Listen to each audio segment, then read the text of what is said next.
àwọn tí ó máa lórí ọ̀fẹ́ lónìí ọmọdé kan pé Ọlálékan Ẹniọlá Ọlálékan Ẹniọlá ó pè ó dẹ̀ sọ orúkọ ara rẹ̀ ó lóun wà lẹ́sẹ̀s 1 òun fẹ́ textbooks mo bí ti science textbooks ló fẹ́ òun ló wù òun. Ọlálékan Ẹniọlá mo láyọ̀ láti sọ fún ẹ wípé ó ti lórí ọ̀fẹ́ láti wá gba textbook ẹ ní ìkànnì aláṣẹlá.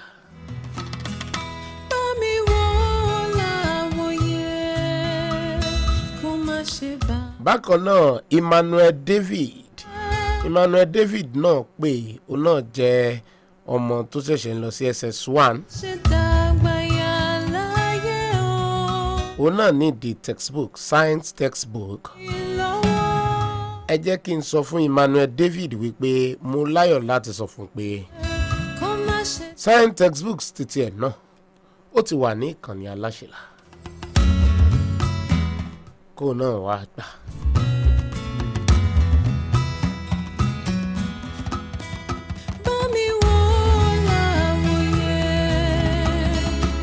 ṣe dàpọ̀ mọ́ ẹgbẹ́kẹ́gbẹ́ ọmọ èyí tí ó fi fún mi o kó má ṣe jìyà òfò láyé o kó má ṣe bàjẹ́ mọ́ mi lọ́wọ́.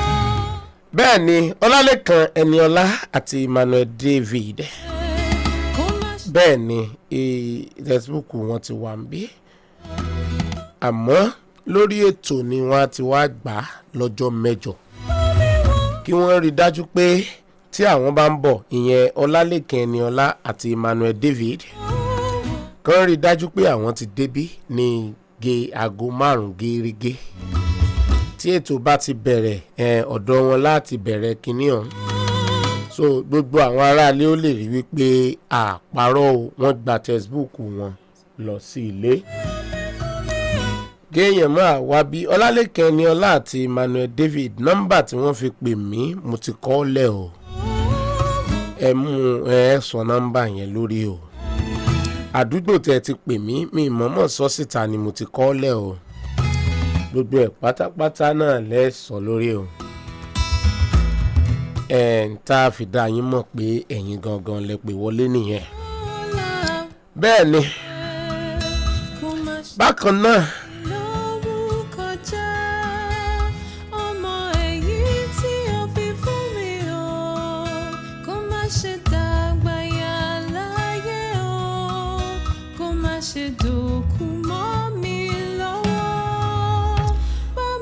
Irú àwọn ọmọ tí ń bọ̀ bóyá rìsíìtì tí wọ́n ti fi san owó skul kan wọ́n á mú dání tá a fi mọ̀ pé àwọn ni wọ́n ń jẹ́ orúkọ yẹn àbí textbook wọn kan tí wọ́n ti ní nílé tẹ́lẹ̀ wọ́n mú dání tí wọ́n ti kọ orúkọ wọn sí àkí ẹni ní lóòótọ́.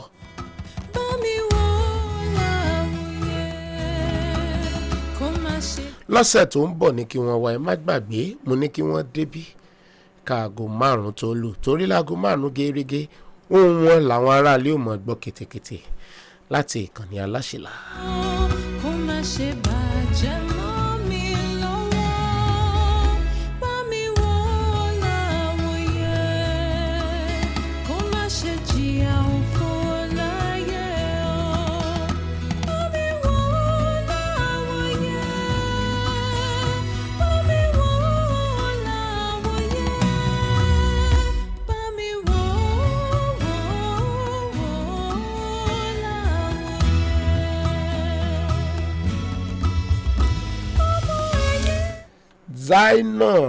Zainab bákan náà òun náà ní òun wà ní GS3 Zainab náà kó wá gba textbook ní ọ̀sẹ̀ tó ń bọ̀ kó náà wá sórí ètò kó wá gba textbook ẹ̀ lọ́sẹ̀ tó ń bọ̀.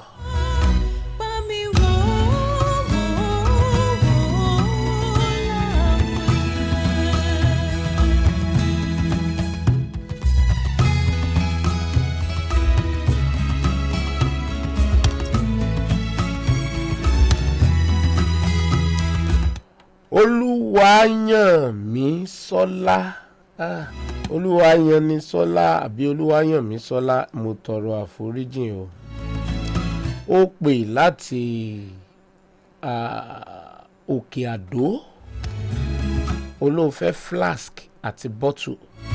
Ọmọ yẹn dẹ̀ wà ní Premi 4. Bóyá mọ́mí àbí dádì ẹ̀ láwa mú wá. Olúwayànmísọ́lá láti Òkè Àdó. Olóòfẹ́ flask àti bottle. Ẹ jẹ́ kọ́mọ yẹn náà pàdé wa ń bí lọ́sẹ̀ tó ń bọ̀ kan wá gba ẹ̀bùn wọn.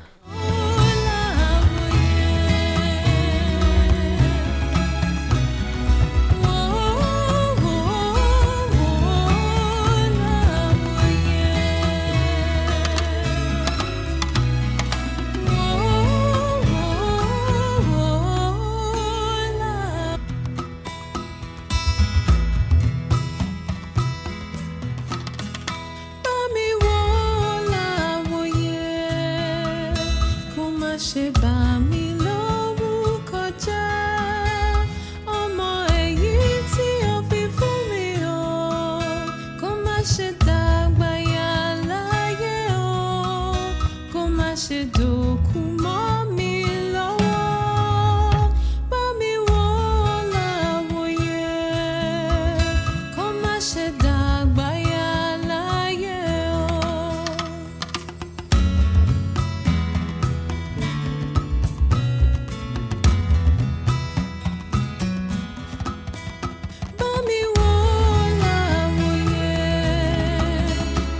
Ṣe dàpọ̀ mọ́ ẹgbẹ́kẹ́gbẹ́, ọmọ èyí tí. Gbogbo àwọn ọmọ tí mo ti pe orúkọ wọn ṣáájú yẹn, ẹ jẹ́ kí wọ́n rí dájúdájú pé wọ́n débí ní ọjọ́ Sátidé tó ń bọ̀. Kó wá kó àwọn ẹ̀bùn wọn níbí. Lórí ètò gangan ni mo ti fẹ́ fún wọn. Wọ́n wọlé tọ̀ mí wá nítorí kí gbogbo àwọn aráalé lè rí wọn. Kó máa wá dàbí pé à ń tan àwọn èèyàn lórí afẹ́fẹ́. Kí wọ́n lè kí wa, kán lè kí àwọn aráalé.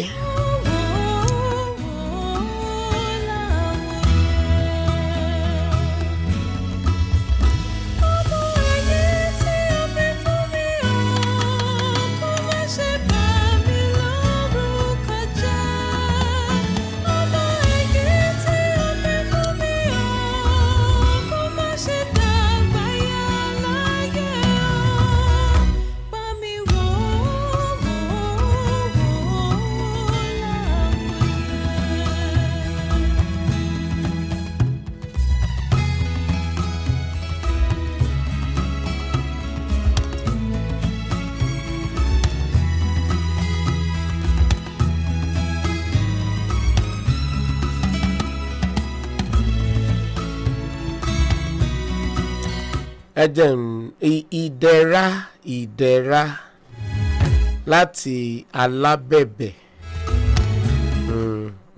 Ìdẹ̀ra láti Alábẹ̀bẹ̀. Ó lò nílò lunch box. Ìdẹ̀ra láti Alábẹ̀bẹ̀. Ó lò nílò lunch box.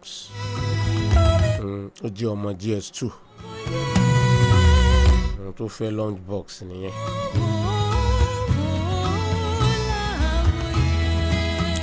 Àwọn tó sọ̀rọ̀ ń pa school fees náà wà ń bí àmọ́ kò tí ì kàn wọ́n. Orúkọ yín kúkú ń bẹ ń bí kò tí ì kàn yín.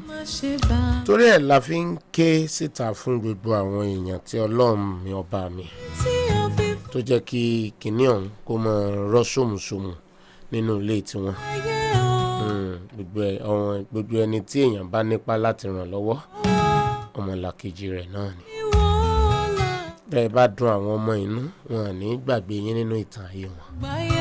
Mo sọ ìtàn kékeré kan lọ́sẹ̀ tó kọjá nípa arákùnrin òṣòwò olówó ni ìyún Ọ̀tẹ́dọ́lá, tí àwọn oníròyìn lọ bi léèrè nínú ilé rẹ̀ wípé bàbá Ọ̀tẹ́dọ́lá, ọjọ́ wo nínú yín dùn jù láyé? Tóun náà dẹ̀ ń fi tayọ̀tayọ̀ dá wọn lóhùn pé kí kúkú ṣe ọjọ́ tó ń ra mọ́tò àbọ̀jọ́ tó ń tiẹ̀ kó lọ lé òun tó rẹwà jù nínú òun dùn jù. Ó ní kò kí ń sọjọ́ tó ń ṣègbéyàwó gan tàbí ṣe fọ́mọ gan. Ó ní kò tiẹ̀ ń ṣe ìgbà tó ń ra jẹ́ẹ̀tì gan nínú òun dùn jù. Ó lọ́jọ́ tínú òun dùn jù láyé òun. òun lọ́jọ́ tí ọ̀rẹ́ òun kan wá bá òun wípé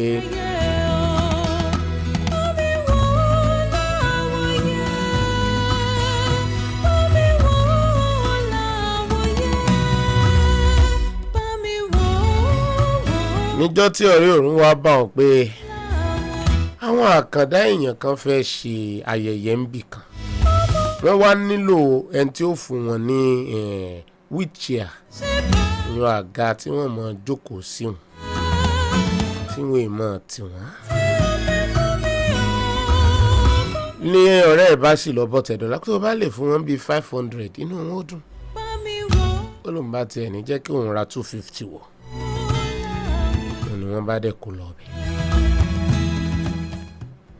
arákùnrin ọ̀tẹ̀dọ̀lá ní in tó tiẹ̀ jẹ́ ayọ̀ fún òní wípé tó ń ti pé àwọn àkàndá yìí wọ́n dúró lórí ẹsẹ̀ wọn tí wọ́n jókòó lórí àga yẹn wọ́n wá fi ń sáré bẹ́ẹ̀ nínú wọn ń dùn ó lóun wá wò pé inú tíyín tún lè máa dùn tó tó báyìí tẹ́ ẹ̀ lórí ọ̀fẹ́ àti dúró lórí ẹsẹ̀ yín yìí ó ní láìpẹ́ nìkan náà àwọn ọmọ bá gbá òun lẹ́sẹ̀ mú lòun bá ní kí ló tún fẹ́ ó lóun ò fẹ́ nǹkan kan òun fẹ́ wojú yín dáadáa ni torí ìjọ mi àìmọ́ àtúnlẹ̀mọ́ rìnnà kò ní olómi ayọ̀ lé sójú òun rẹ́súrẹ́sú ni ó nínú òun wá dùn gan òun ṣẹ̀ṣẹ̀ ń gbé ayé ní báyìí kò ń ṣe iye mọ́tò tí ń bẹ lágbàlá yín ní ń sọ ìwú ayé tàbí ọlá tẹ́ ẹ ní kìí ṣe iye ilé tẹ́ ẹ ti kọ́ ní ẹ̀jẹ̀ káwọn èèyàn lórí ọ̀fẹ́ àti sọ kí ẹni ń lówó gan ẹ wo ẹ kú òun di ìdò iye ayé tẹ́ ẹ bá affect positively àwọn ayé tẹ́ ẹ fà sókè nígbà ọlọ́run ọba mi ti gbé yín ga tán ìyẹn ni ó sọ bẹ́ẹ̀ ti ṣe lọ́lá tó.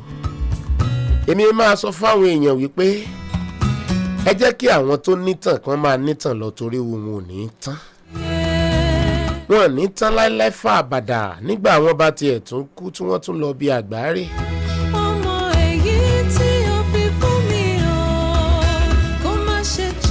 àwọn iṣẹ́ rere tí wọ́n ti ṣe é lẹ̀ náà ni ó máa sọ̀rọ̀ dáradára nípa wọn. ìyẹn ni wípé irúfẹ́ àwọn èèyàn bẹ́ẹ̀ ò ní tán. irú àwọn nǹkan tá a ní ẹ ṣe báyìí ó máa ń jẹ́ kí èèyàn nítàn ọjọ́ ọ̀la tó dára ni. mi ò ní pẹ́ lórí ẹ̀ àmọ́ àwọn ọmọ tó lórí ọ̀fẹ́ láti jẹ̀bùn lọ́sẹ̀ yìí ẹ̀yin yòókù tẹ́ ẹ ṣì wá ń bí àti nóòtì orúkọ yín àwa ó ṣiṣẹ́ tọ́ tó bá tún di lọ́sẹ̀ tó ń bọ̀ ẹ̀jẹ̀ tún sọ wípé àwa ó tún lórí ọ̀fẹ́ láti tún kéde àwọn tí ó tún wá gba ẹ̀bùn ní ìkànnì aláṣẹ làǹbí àmọ́ lọ́sẹ̀ tó ń bọ̀ àwọn ọmọ tí mò ń retí láti yọjú sí wa níbí kí wọ́n ti débí kí aago 5 tó lù ó torí àjọ bẹ̀rẹ̀ ètò ni àwọn èèyàn ó wò wọ́n dáadáa lórí ìkànnì ìbánidọ́rẹ̀ẹ́ Facebook wa torí a gbé wọn sí ojú táyé. Ọlálékan Ẹniọlá àti Zainab Emmanuel Daniel Olúwayànnísọ́lá láti Òkè Àdó àti Ìdẹ̀ra àwọn 5 yẹn ni mo mú lọ́sẹ̀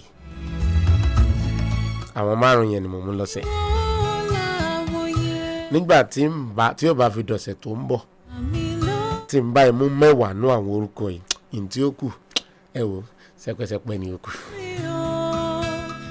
àwọn 5 yẹn kan pàdé wa níbí báyìí ìyẹn ní ọ̀sẹ̀ tó ń bọ̀. kó má ṣe dòkú mọ́ mi lọ́wọ́. iṣẹ́ rere ò dúró àwọn kò mọ̀ ní Ayodeji The Anointed ṣé ẹ̀ ní jẹ́ káwọn èèyàn tún pè lónìí ni ọ̀dà mò ń bọ̀.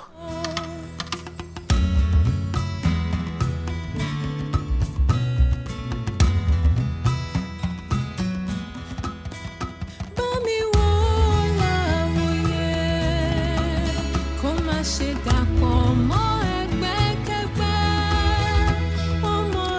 gbogbo ẹ̀yin tẹ́ ẹ bá fẹ́ kún wa lọ́wọ́ ẹ lè pe Ayodeji The Anointed sórí nọ́mbà rẹ̀ ìyẹn lẹ́yìn ètò ni o pé ó wu èmi náà ká tiẹ̀ ti ràn àwọn ọmọ mi lọ́wọ́ àwọn ọmọ kìyìn àmọ̀ kìyìn 08035787151 08035787151 08035787151.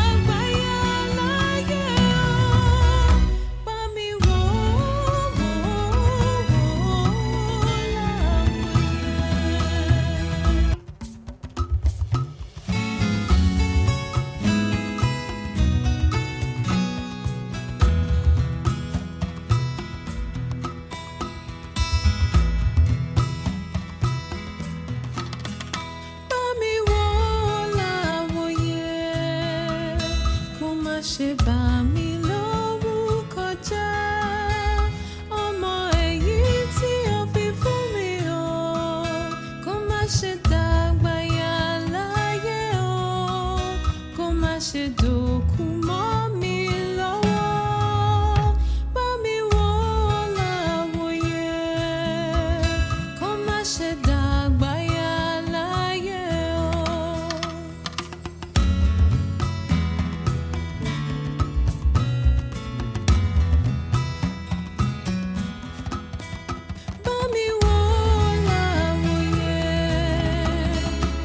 Ṣe dàpọ̀ mọ́ ẹgbẹ́kẹ́gbẹ́ ọmọ èyí tí o fi fún mi o kó má ṣe jìyà òfò láyé o kó má ṣe bàjẹ́ mọ́ mi lọ́wọ́ bá mi wò láwòye kó má ṣe jìyà òfò láyé o bá mi wò láwòye.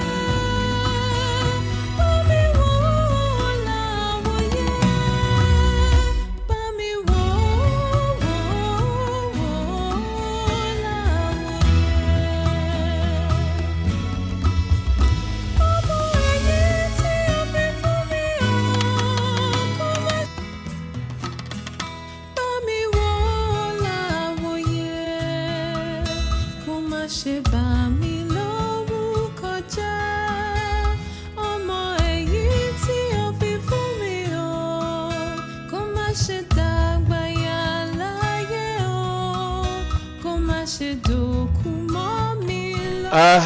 Ìyẹn lọ nìyẹn àdúpẹ́ lọ́wọ́ Ọlọ́run ẹ lè pa Ayodeji The Anointed báyẹn lẹ́yìn ètò yìí iye tẹ́ ẹ bá fẹ́ fi ràn wá lọ́wọ́.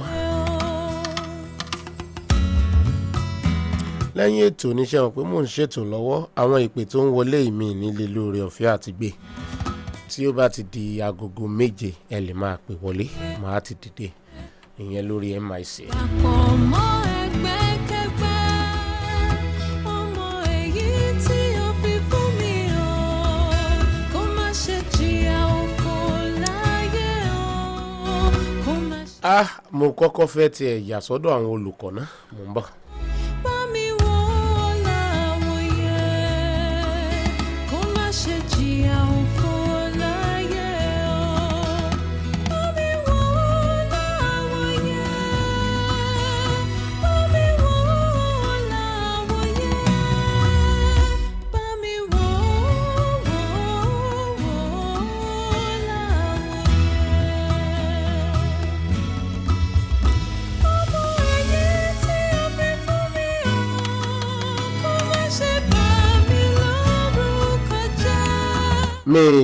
Mr. Tunde Shodi Ebanki àwọn èèyàn ní.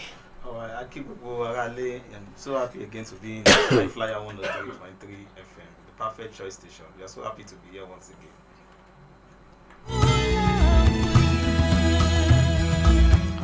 Students, they are resuming on Monday. Yes. on Monday Yes. in secondary schools Exactly. in Oyo State. I learned in some states they have resumed last week. Yes, Lagos State resumes September 5. Why Ogun State will be resuming 19 next week. Monday. Next week. The same thing to Oyo State. Yes. You resume it tomorrow on Monday. Yes.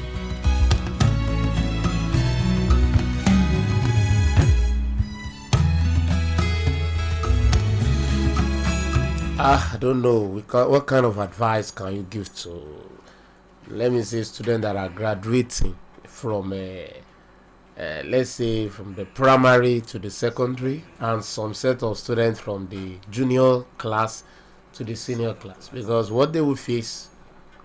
Yes. This is a new life chapter for Exactly every one for of them. someone like that. Every one of them. Even if they are not in GS3 to SS1 self, it is first step. Exactly, this is a new session, so it's a new chapter for everybody, including teachers, students, even parents.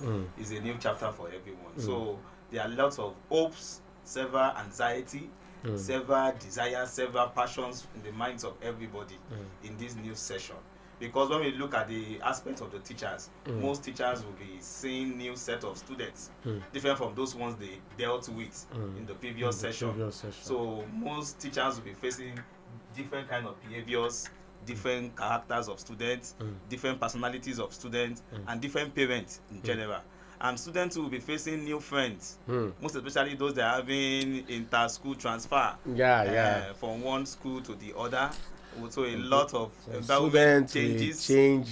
Some people coming from Lagos to Ibadan to school. All those things. All the federal schools. Someone moving from one school to another federal school. Distance, location. So the environment will change a lot of things in most students, and also parents too. These are the times many of them will start checking their account balance. What is left now? After all this. After all the mommy, I want this. You need to buy a new thing for every one of them. So I think this is a very crucial period in the minds of everybody, both parents, children, and the teachers, even school owners. This is a new session, a new chapter, new crucial time for everybody to be very, very careful of and look into carefully. Because the way everybody sets the new foundation now will determine how they are going to end. So everybody is looking at how we are going to put everything well this new session. I think it's a new chapter entirely for everyone.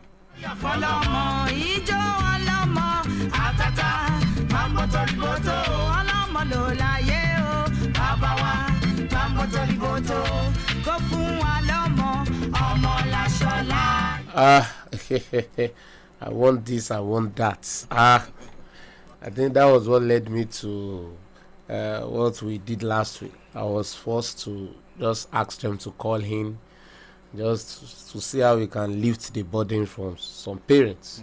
Actually, it's a very good thing that the radio station is actually doing for the lives of a lot of people, because Tabanika things have actually increased in the market. Honestly. Ọ̀pọ̀lọpọ̀ ọmọ mi gan ò ní owó láti lè ra sandal lọ sí school. Socks gan, mo bá ìyá kan sọ̀rọ̀ tó wá sọ pé ó ní ẹ wò socks tá à ń rà ní 100 naira 150 ó ti ń di 500 naira 1000. So a lot of increase in prices of things in the market. Lunch box wọ́n á fẹ́ rà nígbà tó bá ti ń rí other friends there in the next compound or within their vicinity tóun náà ti ń ra nǹkan new ones. Mommy, you need to buy for me too.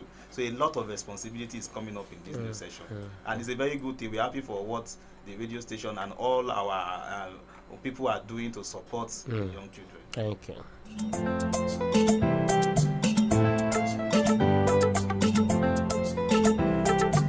Very good, very good, very good. Very good, very good, very good. Ìwé kíkọ láìsí ọkọ àti àdá kò ì pé o, kò ì pé o.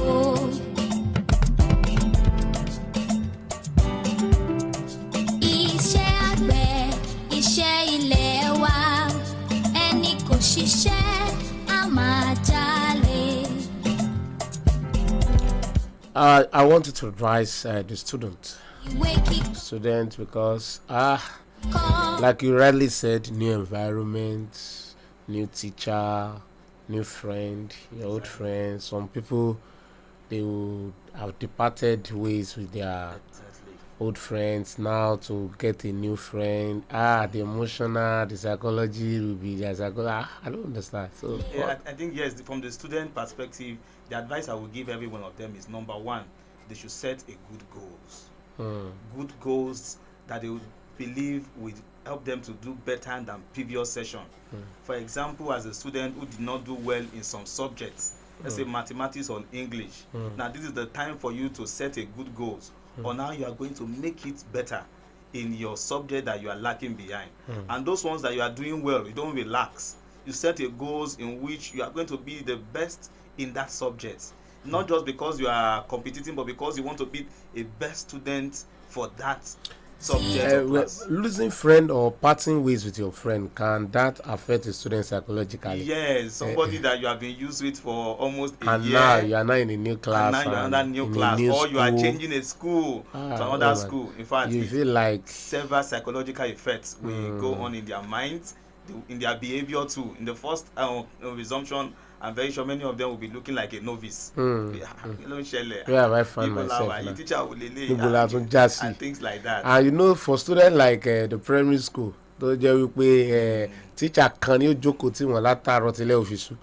Now you find yourself in JS1 now. Exactly. This one come mathematics, another person come English. Exactly. So you are like looking at class captain calling one teacher. Another period. Nobody is monitoring you from time to time in the class any longer. It is also showing the signs of maturity coming up in them. Many of them will begin to take responsibility for themselves, most especially in how to handle the academical work, how to take up their assignment, how to write in class, how to take care of their notes, their bags, their textbooks they have by themselves. I think now they are coming up with a level of maturity. For those they are moving from one lower level to another higher level. See your call, àti àdá, kò ì pé o, kò ì pé o.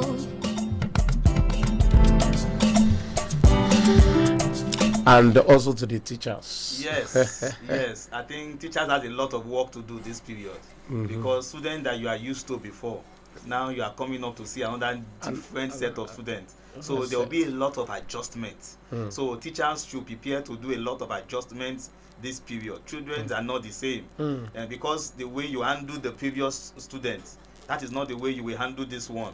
So the time for you to study these new ones, the time to adjust with them so that you can get your best out of them, the time to look into their weakness, into their strengths, how to use it effectively so that it won't affect each other. So time teachers too, we have some little itch with some students. And one student mean to one were very tough gone. In the previous session, meet your motto tough by and teacher must say àwọn ọmọ ilé iṣẹ́ wa tọ́fù ju ibùdó ti kọ́ àwọn ọmọdé wa ẹjọ́ school lọ ti ń bọ̀ tẹ́lẹ̀ tó ti bá sí bíbá yìí. I said this is the time for them to be patient, adjust most of their behaviours with them, and they will truly get the best out of these students.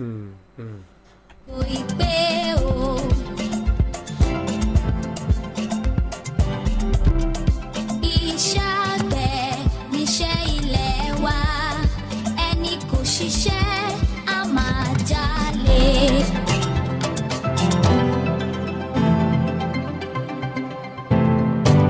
Really good, really good, really good, really good, really good, really good, really good, really good, really good, really good, really good.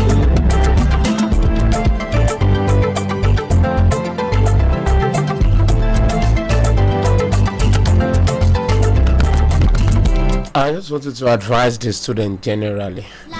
Advice, I know this. There will be something like this. Too much of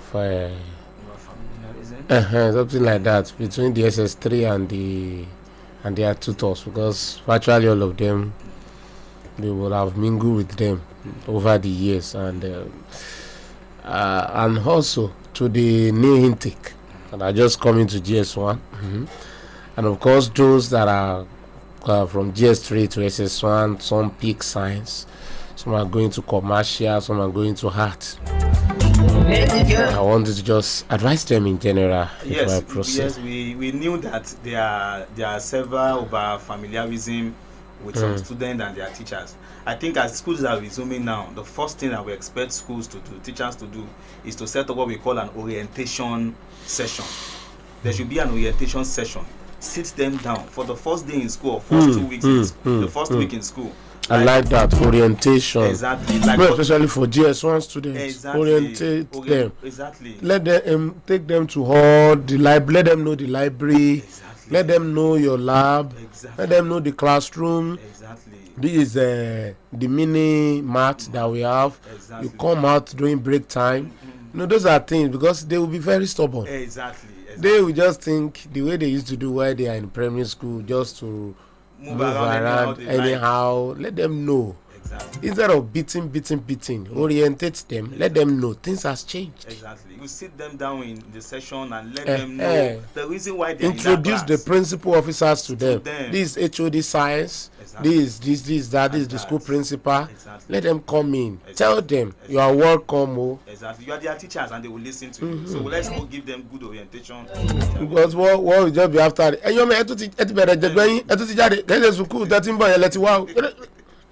You don't need to just scare them so that they'll be fidgeting or something like that. Exactly. You don't have to just do the right thing.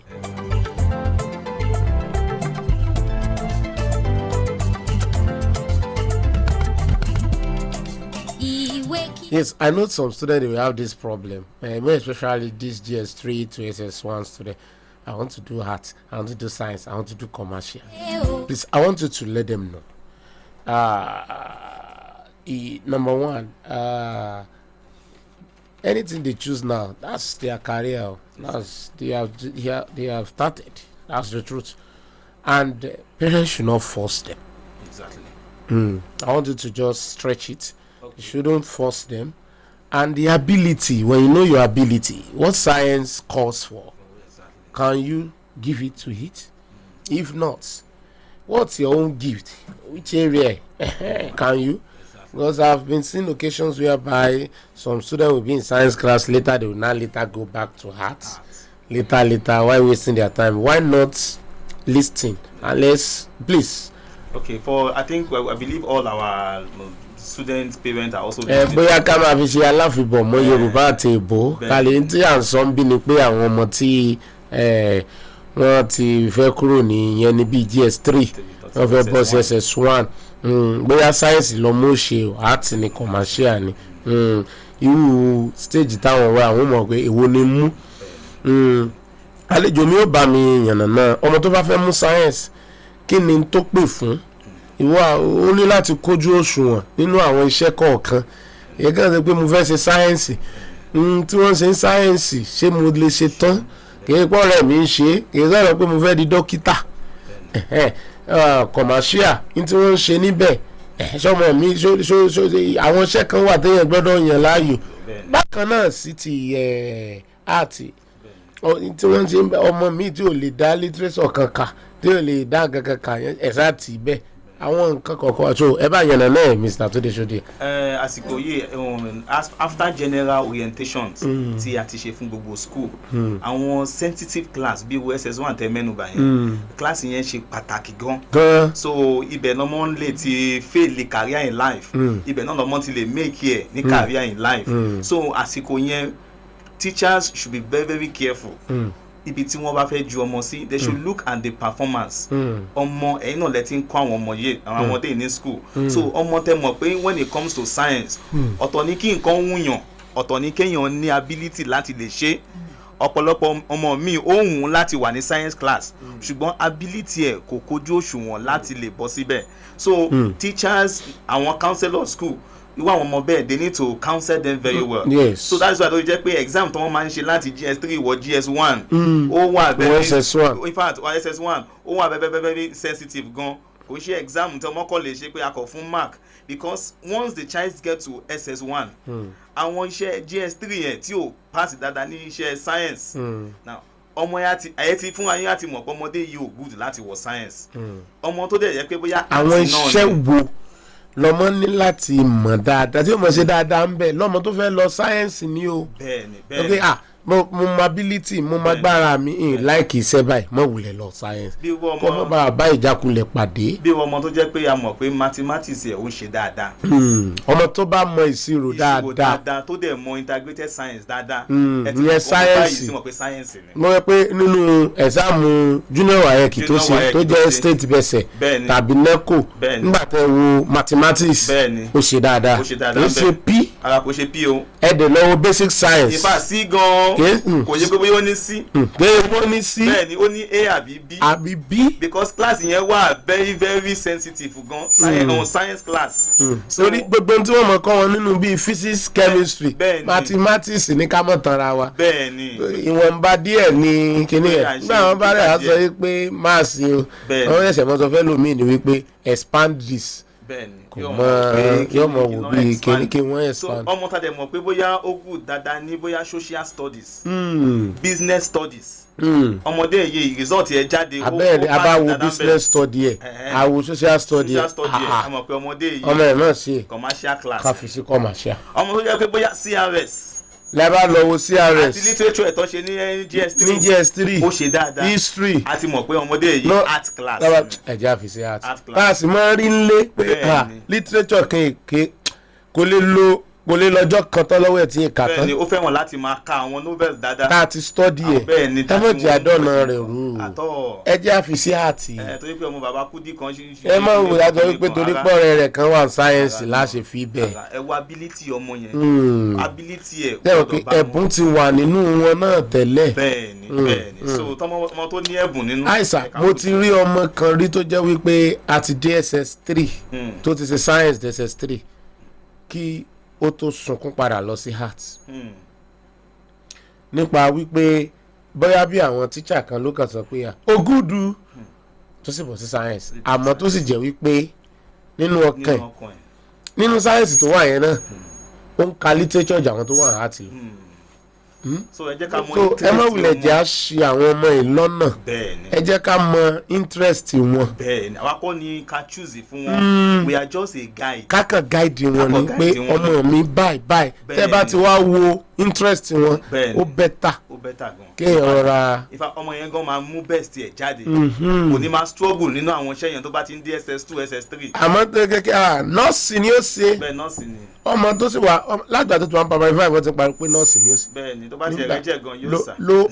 lo and behold ọmọ ò sì láìkì ẹ̀jẹ̀. kò láìkì ara wà níbà yóò béèrè. ó ètì ẹ̀jẹ̀ kì í láìkì ọmọ lọ hospital gan. bẹ́ẹ̀ni tó bá ní come and take injection yóò ní no. àti padì yẹn lé gan yóò di wàhálà. ẹ sà lọ wọ ọmọ bá àmọ́ tó bá jókòó ń kọ̀rọ̀ yàrá ẹ̀ ń kanófù wọ́n máa ń rí o bàbá yẹn máa ń rí o o tún ti kanófù yẹn àbí drop it drop what ẹ filẹ̀ ẹ má jẹ́ àṣẹ àwọn ọmọ ìlọ náà.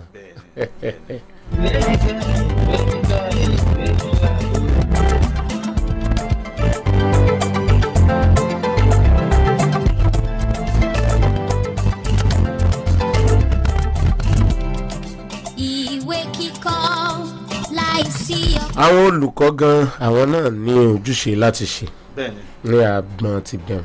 bẹ́ẹ̀ni àwọn olùkọ́ wa náà wọ́n ní láti wà very careful pẹ̀lú àwọn ọmọ tí wọ́n wá bẹ̀rẹ̀ sí ní máa deal pẹ̀lú sin because the different children come with different characters so nípa tabanikawo nípa nǹkan tá à ń sọ láti àwọn SS1 àwọn olùkọ́ mi náà máa lè láìkí pé kọ́mọdé yìí ṣe nǹkan báyìí àwọn advice òbí. ọmọ mi olùkọ́ náà bóyá o ti fẹ́ràn ọmọ ọ wá fẹ́ kó wá sọ́dọ̀ rẹ̀. bẹ́ẹ̀ni yóò wá ẹ jẹ́ kọ́mọ yín ṣe iṣẹ́ báyìí ẹ jẹ́ sí bá. màá bá yín monitor ẹ̀ màá bá yín ṣe ẹ jẹ́ kọ́kọ́ wo interest ọmọ kí ni performance ẹ̀ nínú àwọn iṣẹ́ tí ó ti ṣe tẹ́lẹ̀ òun lẹ́ máa fi mọ bí tẹ́ máa place ẹ̀ sí bó jẹ́ science ni bó jẹ́ art ó tiẹ̀ náwọn school kan láti SS1 ló bá ṣe ń wọlé báyìí wọ́n á jẹ́ kí gbogbo àwọn ọmọ yẹn ṣe gbogbo àwọn subject yẹn àti art ni o àti commercial ni o àti science ni so after tí wọ́n bá ti parí ẹ̀ tán èyí tó bá ti wá pass nínú àwọn iṣẹ́ yẹn tó bá ti pass jù ní second time wọ́n ti mọ̀ pé ibà ìlànà máa jù sí torí performance yẹn so ohun teacher náà ní iṣẹ́ gidi gan láti ṣe kọ́ máa lo personal interest wọn fi ọmọ sí class kọ́ wo performance ọmọ àti interest ọmọ you are their teacher so you should know better as you are dealing with them so what are very important. ó ṣe pàtàkì torí ọjọ́ ọ̀la. kò ì pé o.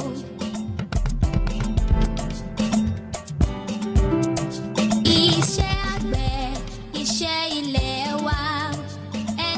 ṣiṣẹ́ á máa jalè.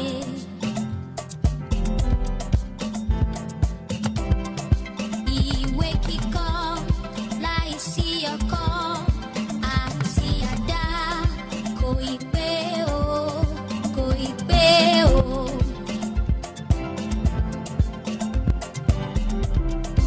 Iṣẹ́ àgbẹ̀ níṣẹ́ ilẹ̀ wa, ẹni kò ṣiṣẹ́ á máa jalè.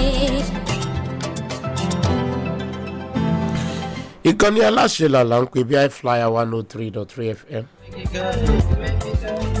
tí a balẹ̀ sí agbègbè Ògúngbadé ní ìlú Ìbàdàn títí wá ń bí Edu-Circle ló ń wá sétí ìgbọ́yín ní wákàtí ní gbogbo dédé agogo 5 sí agogo 7 ní gbogbo ọjọ́ sátidé báyìí la máa ń ṣe ètò wa Edu-Circle. A tún ti bẹ̀rẹ̀ ètò nìyẹn, a dẹ̀ ti mú kinní ọ̀hún lọ díẹ̀díẹ̀ nìyẹn. Àti yànnàná àti sọ̀rọ̀ Láìsí púpọ̀ lórí ìwọlé àwọn ọmọ, àti àdá pàápàá jùlọ àwọn ọmọ tó fẹ́ yan ní tí wọ́n mọ̀ ṣe lọ́jọ́ ọ̀la, bí ọmọ tó fẹ́ mọ àgbọn sáyẹ́ǹsì, commercial tàbí art, ilẹ̀ àwọn ọmọ tó ti ka DS3 ìta tó fẹ́ bọ́ sẹ́sẹ̀ swan. á máa Ẹ má ní wọn lára, jẹ́ kí wọ́n rọra farabalẹ̀ mú area of interest tiwọn. Torí wípé tá a bá fẹ́ the best out of them, a ní láti respect the area of interest.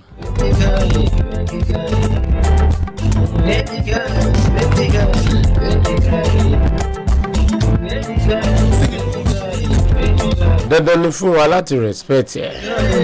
Àwa olùkọ́ àti òbí àwa ń bẹ̀ láti máa guide wọn ni kọ́ má bàa ṣiṣẹ́. Kò ń ṣe wípé káwa kàn pa ní dandan. Torí wípé gbogbo wọn náà ló ní passion, wọ́n dẹ̀ ní nǹkan tí wọ́n fẹ́ ṣe. Sing it for us. Wherever you go, whatever you see, all you do, not say yes. When you need to say no. Get on here. Get on. Wherever you go, whatever you see, do not say yes. When you need to say no. Àwọn ọmọ aláìgbọràn wọn nílé ìwé, wọn kò fetí sílẹ̀ sóhun tólùkọ́ kọ́ wọn. Olùkọ́ ní ká kàwé wọn sì máa ṣeré ká. Wọ́n jẹun, wọ́n gbòdo.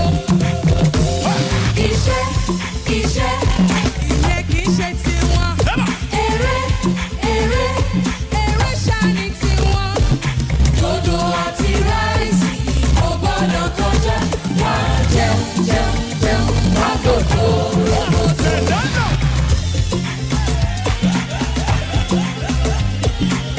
Of course, this is I-FLIER 103.3 FM.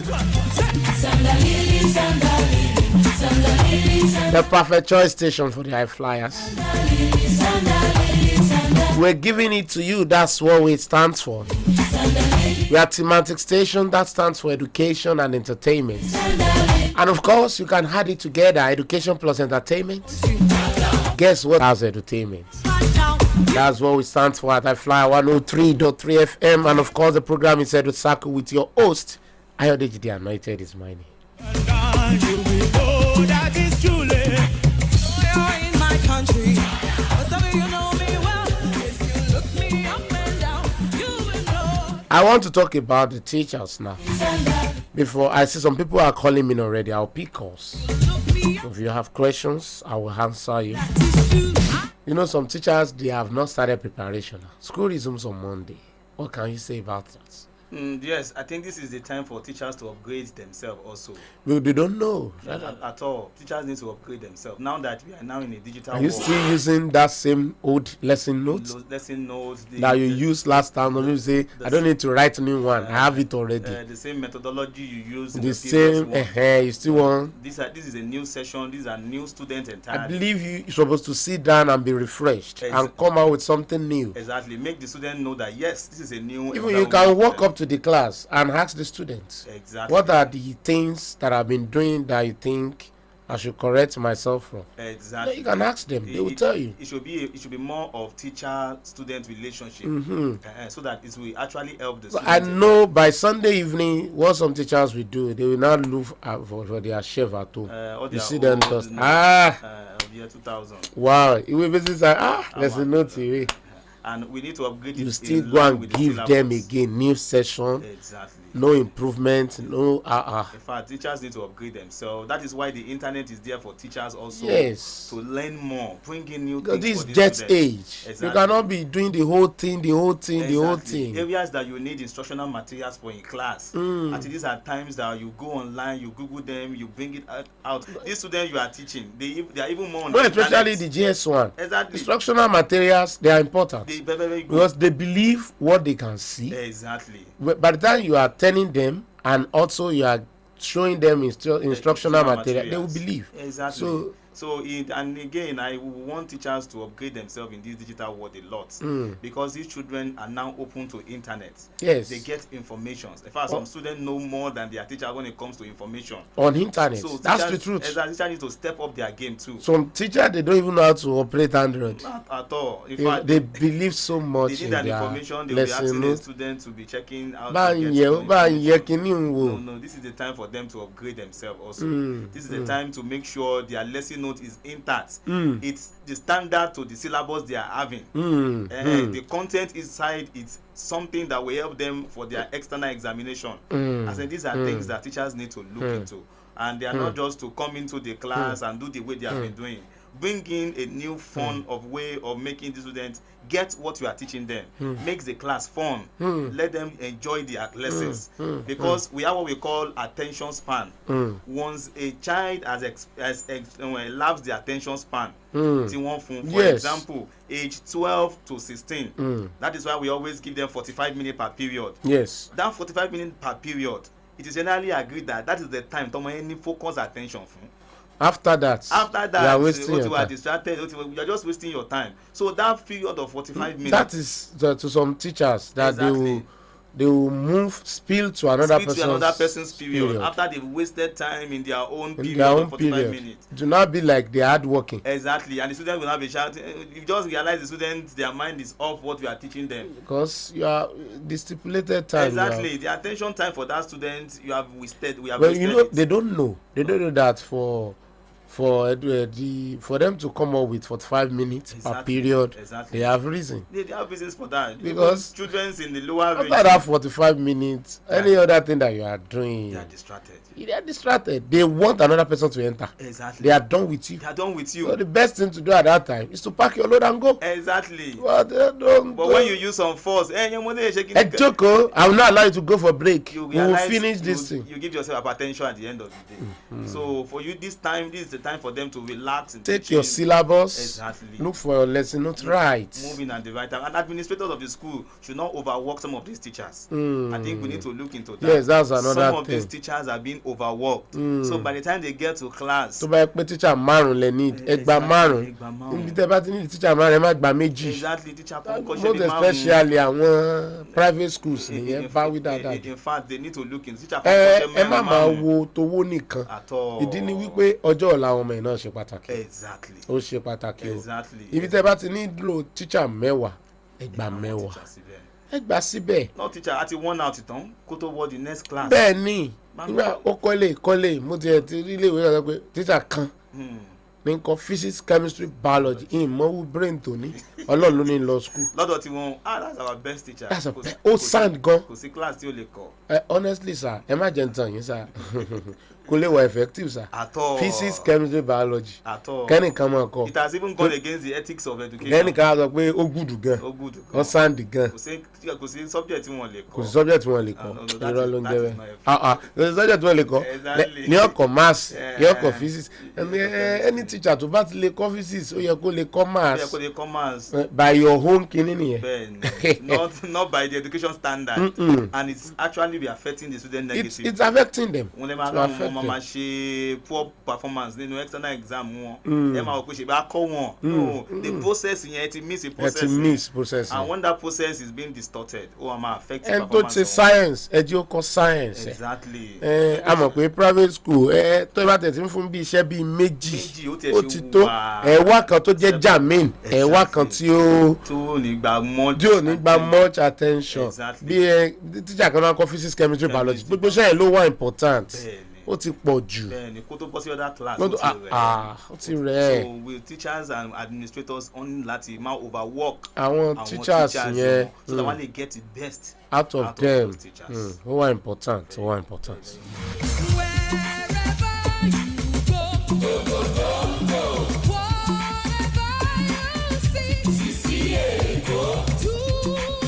Irú àwọn teacher táwọn proprietor school sì máa ń like ọmọ gbọ́ kò sí sẹ́tì òlè ó ń kọ́ Greek ó ń kọ́ biology ó ń kọ́ chemistry in fact ó wà lára àwọn most valuable teachers in school. irọ́ ni wọ́n fi ń pawó ni ẹ méjì àtàrà wa ẹ lùbọ̀ ló bọ̀ ọ̀dà yọtán máa sì wó lọ wó bọ̀ sálárì rẹ̀ ò ká ọmọ iléèwé kan ọmọ student kan kò gba sálárì tó. bóyá ó ti rìn 30 minutes kó tó dé school gan ni. kó tó débẹ̀ ni ó ti wà exhausted. ẹ̀rẹ̀ tó dáa pé wo teacher báyìí náà á tún wà kan tí yóò fi augment nǹkan ó lè jẹ́ pé yóò tún lọ lẹ́sìn ìrọ̀lẹ́ tí ó lọ wọlé lálẹ́ ó náà jàkúnrin ẹsẹ̀ káàkiri kọ́ lẹ́sìn ilé káàkiri yóò wọlé láago 8 alẹ́ ó tún bọ̀ sóko yìí ń jọ kejì kọ́ṣẹ́.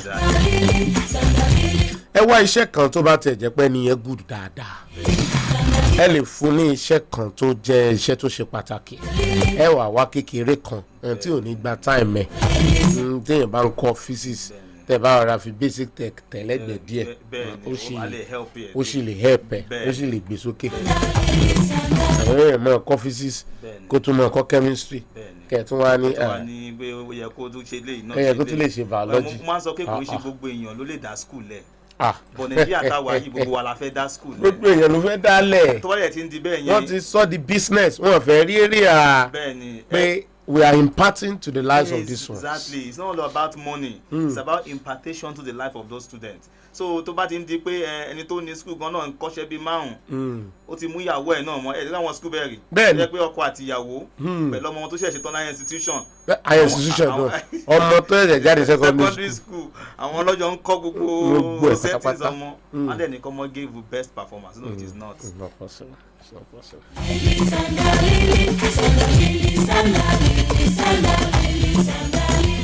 I'm a doctor in my country.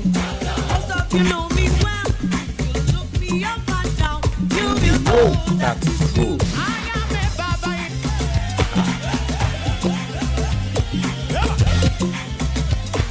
You know this one, you know this one. Sandalili, sandalili, sandalili, sandalili, sandalili, sandalili, sandalili, sandalili. So that is just a stern warning to the teachers and owners of schools. You should just please let's improve the educational system of Nigeria, of your state. We are imparting to the lives of this one. Let's do the right thing. Because this thing should be people, process, and profit. Or let me say student, process, and profit. The target should be to the student. Then you follow the process. Then profit should be the last thing. So when school owners put profit before the process then you now put the students. It becomes a big problem. That's a big problem. When you follow the normal trend, let the student be your first priority. Exactly. Then after that, then you take a look at the process. Now you give them the right process. Yes, your profit is on the way.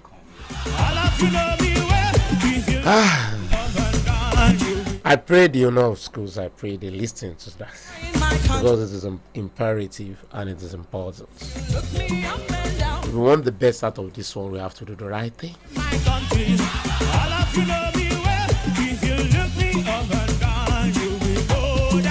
Let me pick some little calls from home.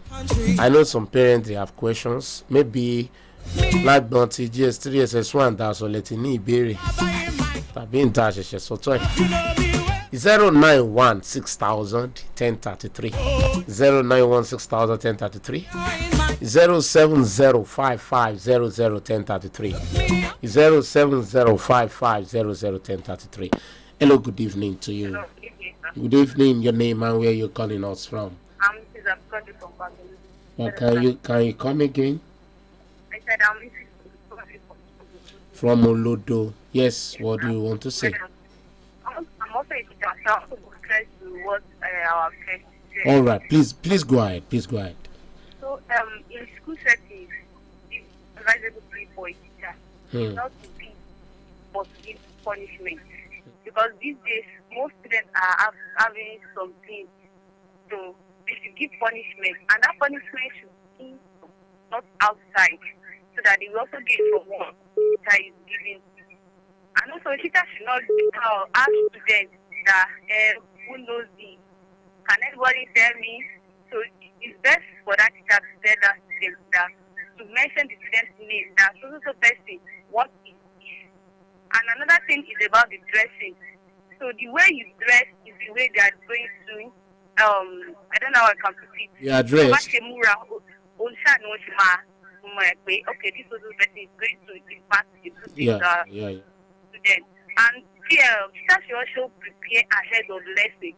Not that when you want to teach the students, you now be maybe like don't know what to say on the board or write on the board.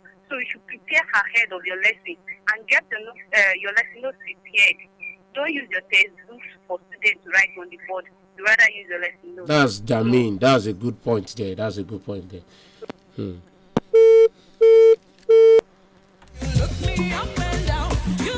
No, yes. What she said, she some teachers just lay their hands on textbook and just please write it on the right. It's not good. It's unethical. But that one is not a teacher. It's a destroyer. Good evening.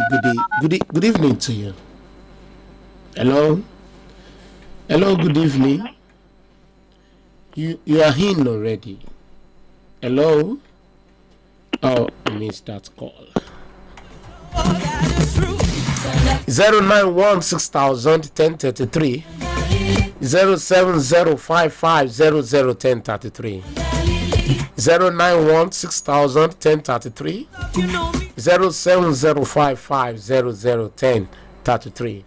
Those are the number to dial, and I'll pick it right away. Your contributions are welcomed, and if you have any question that for me or my guest, you can dial those number or pick it straight away. Hello, good evening to you. Hello. Oh my God.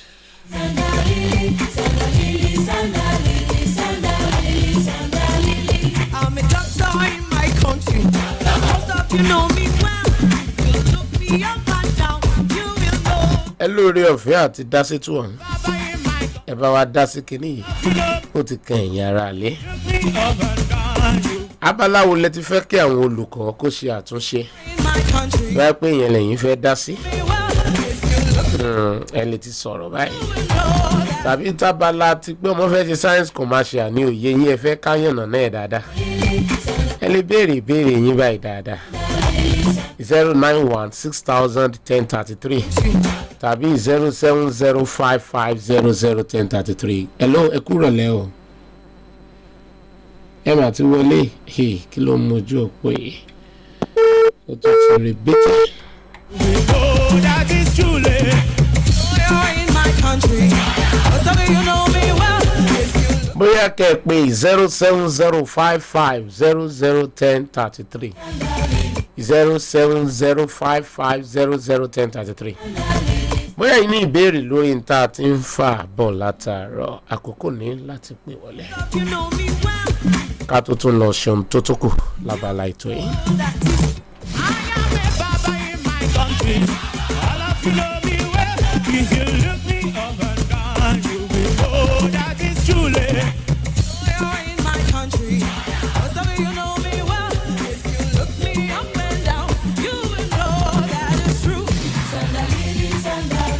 àwọn olùkọ́ mi tí ó gbé nóòtì fọmọ tí ẹ lọ dákọ́ lójú bọ́ọ̀dù nǹkan àwọn bísí ara àwọn tó ń ba sẹ́yìn jẹ́ náà. In fact, it is very unethical. School náà dẹ̀ ní administrator. A máa jẹ́ kí wọ́n máa gbé textbook fún àwọn ọmọ kọ́lọ́ máa kọ ní fún as their note. It's very very wrong at all. And I like the other point she mentioned about the aspect of dressing. Ọ̀pọ̀lọpọ̀ olùkọ́ mi ò mọ́ra mú. Tún wọ ṣòkòtò lọ kíláàsì. In fact, ẹlòmíì bàtà ẹlòmíì ò bá tiẹ̀ jẹ́ yọkan náà ni. Ẹlòmíì tún ti tíǹtì irun wá kíláàsì kí ló ń kọ́ àwọn ọmọ. Ẹlòmíì aṣọ tó máa mọ̀ dáadáa. Torí àwọn ọmọ GS1 àti OTM bẹ́ẹ̀ wọ́n máa wò yín fínífíní. Wọ́n fẹ́ wọn tẹ̀ ń wọ̀. Wọ́n fẹ́ ṣerun bẹ́ẹ̀ ṣe ṣerun. Mo láìkí àǹtí yẹn. Ọmọ kéékèèké. Ẹ̀lú ẹ kúrò lẹ́hìn. Ẹ kúrò lẹ́gbẹ̀ẹ́ rédíò yìí o. Orúkọ yín àti ibi tẹ́ ẹ ti ń pè wá. Ọládàpọ̀ ló ń pè láti Mọ́níyà. Ọládàpọ̀ láti Mọ́níyà. Ẹ bá wa dá sí kinní ọ̀hún. Mo fẹ́ kẹ́ ẹ tó yàn tó yọ ọmọ mi kan fẹ́ wọ GS1 àbí SS1 rádà. Ọmọ yẹn wá sọ pé sáyẹ́ǹsì ni gẹ́gẹ́ bí analysis tẹ́ wá ń ṣe ń sìn yẹn. Ìyá fẹ́ kẹ́ tó bá ń ṣe analysis yẹn kó yé wo dáadáa torí mo ti tó ń jẹ́ wá kó wá gbọ́ torí kò sí lára ń tẹ́lẹ̀tẹ́lẹ̀. Wọ́n bàdà yìí pé àwa là ń fọ́ọ̀sì àwa là fẹ́ kó ṣe nǹkan kan kò jẹ́ nǹkan tí mo. Ó dáa a tuntun ṣe ká tó parí ètò ẹ jẹ́ kó dúró lẹ́gbẹ̀ẹ́ rédíò yìí. Ẹ ṣé.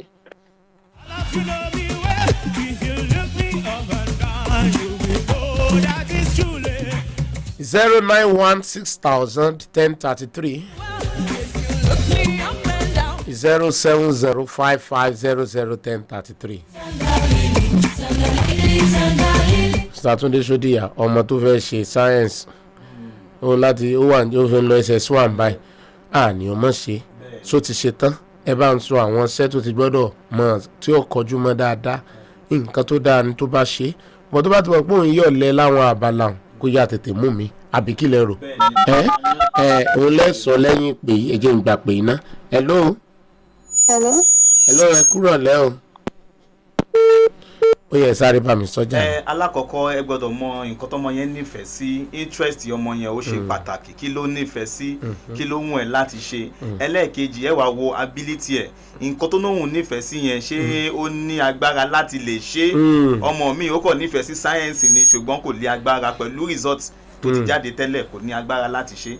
So ẹ gbọ́dọ̀ tún wo result tó mú jáde fún yín nígbà tó wà ní GS3 àwọn science ẹ̀ basic science màtí wọn tó jẹ́ ọmọ bóyá à ń ṣe calculation ṣó ń pàṣẹ dáadáa ṣó ń pàṣẹ dáadáa tó ń pàṣẹ àwọn ìṣirò yẹn so gangan nífẹ̀ẹ́ sáwọn ìṣirò torí sáyẹ́ǹsì tó ń lọ yìí bí ìṣirò làwọn nǹkan tí ó mọ̀ bá pàdé. bẹ́ẹ̀ni ṣó ṣe tán láti kojú gbogbo àwọn nǹkan tí torí sáyẹ́ǹsì ọ̀pọ̀lọpọ̀ ọmọ tó ń ṣe sáyẹ́ǹsì wọ́n ṣe é yege wọ́n kàn jẹ́ báńkúnjọ báńkún kíláàsì ọ̀pọ̀lọpọ̀ wọn ò ṣe yege tí mo mean ni wípé wọ́n ń come out with distinctions ní kankan jẹ̀bi kankan paasi ni irú wọn dẹ̀ rèé society ò tiẹ̀ rẹ̀kọ́n pẹ̀lú nǹkan báyìí mọ́ so ọmọ tó bá fẹ́ ṣe àṣeyege ó ní pé ṣe mo like ìṣirò mi ì fẹ́ lọ science class bí ẹni tó kẹ̀jẹ̀ bá ń kúnjọ lásán àárín wọn bẹ̀ wọ́n promote wọn wọ́n mọ̀ tí wọ́n bó jẹ́ pé primary bó jẹ́ pé private school náà ni wọ́n mọ̀ tí wọ́n lọ bọ̀ wọ́n ń tàn yín ni wọ́n ń tàn yín bọ̀ kò ní really sí àṣeyege yẹn níbẹ̀.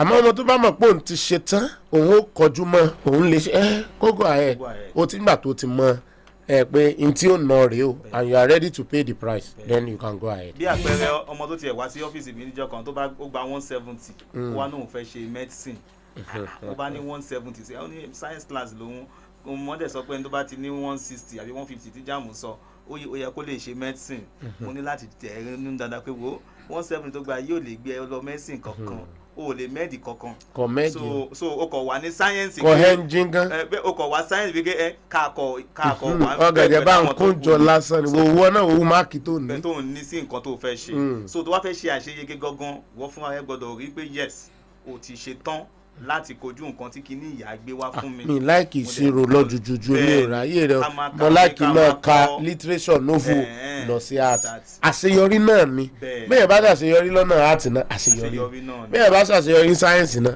àṣeyọrí àní kọ́mọ́sá ti ṣe àṣeyọrí àṣeyege ní agbọn tó bá lọ òun ló ṣe pàtàkì. 07055001033 07055001033 àti 09160001033 àwọn ojú òpó tó wọ ìkànnì aláṣìlá nìyẹn èwo lẹ́yìn fẹ́ dá sí kí lẹ fẹ́ béèrè ẹ pè wọlé.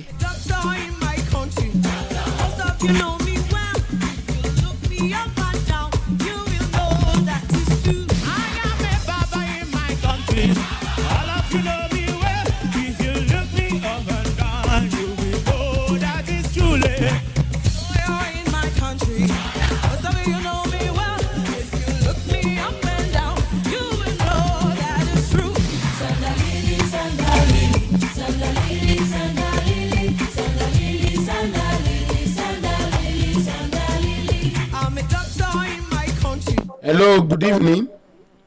Hello, sir. Hello, ma. Orúkọ yín. Yes, ma. Orúkọ yín àti ibi tẹ́ ẹ ti ń pè wá. Orúkọ mi ni Ìyá Àlàdé láti Amúlòkó. Ìyá Àlàdé láti Amúlòkó. Àlàdé. Ẹ bá wa dá sí. Ṣé ẹ kú iṣẹ́? Yes, ma. Agbádùn àwọn ètò yìí. Ẹ ṣé gan ma. Ṣùgbọ́n ìbéèrè mi ni pé ǹjẹ́ ó tún wà ní ìsìn pé failing one subject fail enough àbí dàgbàbí tí a ń ṣe náà ní ká ti fara mọ́. Ó ti yé mi á dàn rẹ̀ Ìyá Àlàdé láti Amúlòkó. Màmá èké ló bá yín sọ̀rọ̀. Ok, ẹ rọra mà. Yes, ma. Ohun tí màmá ń gbìyànjú àti sọ ni wípé bóyá nígbà kan tọ́mọ bá ti fẹ́ẹ̀lì iṣẹ́ kan ó fẹ́ẹ̀lì náà lónìí ní ẹ̀jẹ̀ ṣe àlè bóyá promotion ọmọ wa fẹ́ẹ̀lì mass fẹ́ẹ̀lì hall lónìí àṣọ sì wà bẹ́ẹ̀ ní ìsìn. Nípa ti school exam sí bẹ́ẹ̀ practice ẹ ti mọ̀ pé ó ti affect gbogbo result yẹn ni but nípa school exam kò bẹ́ẹ̀. ilé ìwọ bẹ́ẹ̀.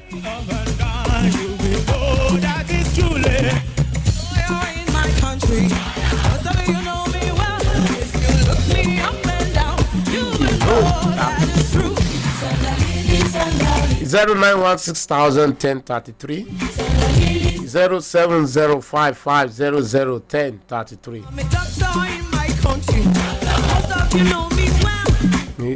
Jim Tasi Mr. Sodi Adie. Ẹ̀yin náà fẹ́ ṣe dókítà ńgbà yẹn. Èmi ò tiẹ̀ ní mo fẹ́ ṣe dókítà accountant ni mo fẹ́ ṣe ńgbà yẹn. Banking káṣá wà ní báńkì ṣá. Ẹ wá ṣe mí.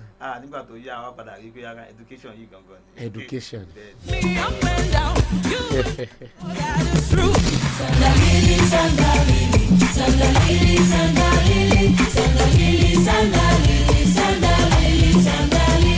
I'm a doctor in my country. Most of you know me well. If you look me up and down, you will know that it's true. I am a baba in my country. Ẹ jẹ́ ń bọ́ sí agbọn tàwọn òbí ká tó máa mú kinní ọ̀hún bọ̀ díẹ̀díẹ̀. Tẹ́ ẹ bá sì ní ìbéèrè àbò nǹkan láti bí wá 09160001033 àti 07055001033.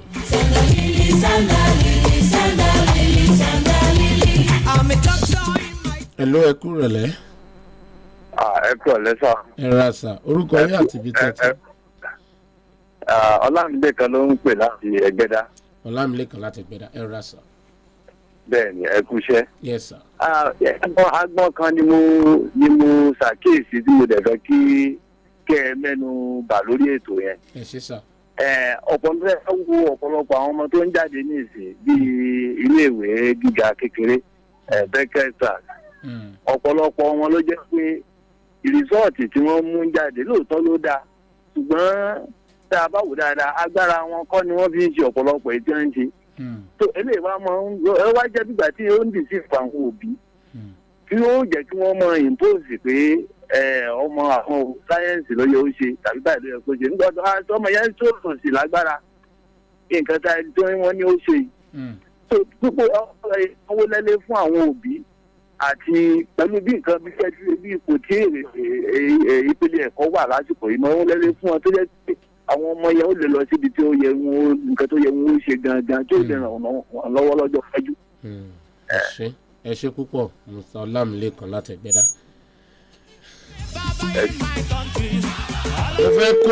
mo fẹ́ kó ìbéèrè yẹn pọ̀ ní 07055001033 091601033. Ìgbàtúndé ṣe gbọ́ ìbéèrè tí wọ́n béèrè ń dáadáa. bẹ́ẹ̀ni ọ̀pọ̀lọpọ̀ ọmọ tó ṣe bẹ́sẹ̀ ńgbà wọn wá lọ wo èsì ìdánwò lọ́ba kó hí paralẹ̀. bẹ́ẹ̀ni táwọn ẹ̀dá mọ̀ pé ọmọ yìí o ọmọ gan mọ̀ fúnra rẹ̀ ọmọ bó ṣe lọ́nu ọ̀lù tán bá bí wọ́n ọmọ yẹn á ṣàlàyé bọ́ wọ́n ń tan òbí. bẹ́ẹ̀ni ó wáyé ṣe wá kó responsibility school tó bá fẹ́ lọ. àwọn Mr. Ọlámilékan wa ń béèrè wípé ẹ jẹ́ ń gbé pé iná ẹ kúrọ̀lẹ́ ẹ kúrọ̀lẹ́ ẹ kúrọ̀lẹ́ o. ẹ kúrọ̀lẹ́ sáà. Yes ma orúkọ yín àti ibi tẹ́ ẹ ti ń pè. arábìnrin àti ọ̀dọ́ ọlánìràn látògbò gbadé. ẹ rà mà ẹ kúrọ̀lẹ́ mà. ẹ jọ sá ọmọ tó ń ṣe sáyẹ́ǹsì tó tó jẹ́ pé bọ́ọ̀dù lè tó ń yàn láàyò ẹ jọ kí a lè tún sí ọmọ yẹn ò kì í ṣe pé kọ́ ọmọwé o ẹ jọ sá. ẹ ṣe. so tó wá jẹ́ ẹ jẹ́ ń béèrè kíláà ń béèrè Mr. Ọlámilékan látó bọ́ sí ti arábìnrin Adéọlá tó wá jẹ́ wípé nígbà wọn wá fẹ́ pín wọn sí sáyẹ́ǹsì rìsọ́ọ̀tì tí wọ́n sì lónú ọmọ ló ní a parallel sáyẹ́ǹsì ló gúdù fún o tọ́mọ sì ń sọ fáwọn òbí pé lọ sáyẹ́ǹsì ẹ̀ kàn ń wo rìsọ́ọ̀tì ń bá ní kí lè rí sọ sí. kò sí class tọmọ lè wà tí wọn ò lè dá padà sí ọjọ́ ọ̀la ẹ̀ gangan ló ṣe pàtàkì now tọmọ bá dẹ̀ ti gbé wo rìsọ́ọ̀tì yẹn jáde tó fẹ́ fi wọ school ojúṣe school yẹn ní ìsìn tá a ti mọ bí nǹkan ṣe ń lọ Nàìjíríà nípa ìwé ẹ̀kọ́ ojúṣe school yẹn ni kó wá ṣe nǹkan tó ń pè ní entrance examination so táwọn bá ti wá ṣe examination tiwọn tóun náà participate ńbẹ̀ tó ṣe tí result yẹn jáde òun ni school yẹn gan fi mọ̀ pé ability ọmọdé yìí kò bá èyí tó ń gbé bọ̀ wá so wọ́n á wá fún wọn lórí ọ̀fẹ́ láti sọ pé ok kíláàsì báyìí ló yẹ kọ́mọ yín wà. àwọn òbí mi náà máa ń tara wọn. bẹ́ẹ̀ ni sáyẹ́ǹsì lọ́mọ mi ṣe wọ́n takú ni ọmọ ó dẹ̀ mọ sọ fún wọn. bẹ́ẹ̀ ni ọmọ ó mọ sọ fún wọn mọ mi ṣe sáyẹ́ǹsì bá mi ṣe sáyẹ́ǹsì sáyẹ́ǹsì ló ṣe. ọ̀pọ̀lọpọ̀ wọn náà ti wá ń rí sìn nígbà tó wọn ti ń dé SS3 tó ń fìdí rẹmi tó ń ṣe gbogbo àwọn iṣẹ́ tí ò yege bí àwọn yòókù rẹ̀ àwọn náà ti wá ń rí sìn so wá bẹ́tà fáwọn òbí tètè wá mọ̀ lásìkò yìí pé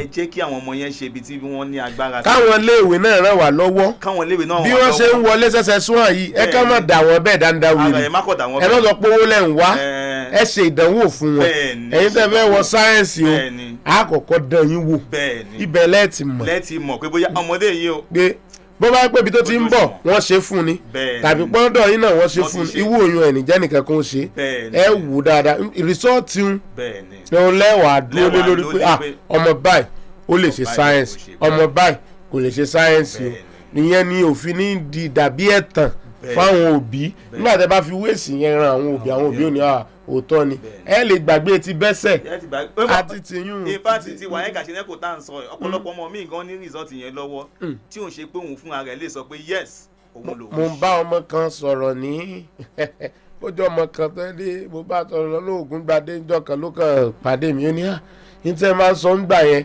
òótọ́ ni ọmọ nsìrè ló máa ń ti ń ṣe físíìsì báyìí ìgbà yẹn ni mo ń síkì ẹ láti fẹ́ ṣe físíìsì ẹ̀sán báyìí ó lè lótùtù mọ́ ọ lọ lẹ́nu ó ti wá mọ̀ pé níjọ́ kejì tóun ó bá ṣe physics exam pé pépà tí wọ́n ti ṣe lánàá náà lòun ó kàn fi ṣe bóun ó ṣe páàsì nù ẹ̀rù physics exam ọ̀nba ní ìsìn ọlọ́bù mi ò ti ṣe exam ọ̀ lọ́wọ́ à ń jẹun àwọn ní rìsọ́ọ̀tì yẹn lóòótọ́ but òun mọ̀ pé òun ò mọ nǹkan kan irú nǹkan tí irú àwọn ọmọ yẹn máa ń resort sí nìyẹn. wọn wá lè máa ṣe dáadáa tí wọ́n bá ẹ̀yin òbí ni wọ́n ń tàn ẹ̀yin ó sì máa wo resort lẹ mú wá falala láì. medicine ni ó ṣe irú àwọn ọmọ báyẹn jambu ni wọ́n ń fojú wọn hàn mọ̀ bó pursuit yomi yóò fojú wọn hàn mọ̀ bó àmọ́ àti òkèrè ni wọ́n ní olójú jíjì tí máa ń mọ́ mẹ́rìnrín làwọ̀ sọ báyìí torí mọ̀mọ́ páàní soko so igi gogoro mọ́ sì gún mi lójú àtòkèrè láti ní ìsìn bẹ́ẹ̀ ti wáyé lẹ́yìn tètè kó ná mọ́ ọmọ mi o bó o ní o tápẹ́lẹ́ ìwé tẹ́ fi sí tó wá ti ṣe trans exam tó ti ṣàlàyé fún yín pé nínú ìṣirò tó ṣe o n tó gbàre o ability rẹ lè mọ lè gbé bí lọ dàbí alára ẹ̀yà tètè rọra. tẹ́yìn gan bá tún sọ fáwọn olùkọ́ yẹn gan tí wọ́n bá gbọ́ sí yín lẹ́nu ẹ̀ mọ ọmọ yín kú òun bẹ́ẹ̀. àbí kò pa dandan ayé ọmọ yín ló ṣe pàtàkì. mọ̀mọ́ lọ́mọ tí ń ṣe sáyẹ́nsì tí ń gbá bọ́ọ̀lù káàkiri kò tí ì mọ̀ tí ń ṣe ni. actually náà a lè sọ pé kò mọ ohun tó ń ṣe ná. apá kìíní ni pé ọmọ náà máa ń ní nǹkan tó ń pè ní extracurricular activities. àkọ́ gbọ́dọ̀ jẹ́ pé ó pọ̀ ju iṣẹ́ ẹ̀ lọ ní kíláàsì ni so òbí yẹn ni wàá make sure pé wọ́n ń bá sọ̀rọ̀ bọ́ọ̀lù tó ń gbà ní kó má gbà but ó ti ń pọ̀ jù fún ìwé tó ń ká ọmọ tí ń ṣe sáyẹ́ǹsì tó ń gbé báàgì ilẹ̀ nírọ̀lẹ́ ó ti di fíìdì tó o fẹ́ gbá bọ́ọ̀lù ní àbọ̀ fẹ́ ṣe sáyẹ́ǹsì torí lẹ́yìn bọ́ọ̀lù ó sùn bọ̀ kú àbí kò sí tó fẹ́ ká so ká má sọ pé extracurricular activities ọmọ ò gbọ́dọ̀ ṣe ẹ̀jẹ̀ ó ṣe ṣùgbọ́n kó má yẹ kí ni o kó má pọ̀ jù ó má pọ̀ jù sáyẹ́ǹsì dẹ̀ broad ó nílò kó o tún kà á lẹ́yìn tó bá kúrò lọ́dọ̀ olùkọ́ tán. 09160001033 07055001033 09160001033 07055001033.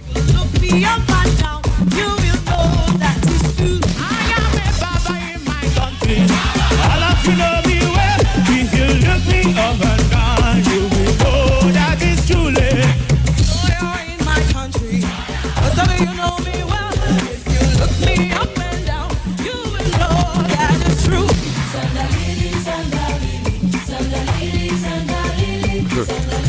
àmọ́ ọmọ tó ní rìsọ́ọ̀tì mẹ́rin tó jẹ́ pé òun gan mọ̀ pàgbára àwọn ògbé bẹ́ẹ̀ bá péjọ kò tẹ̀ tẹ̀nu dáadáa yóò lè sọ fún yín pé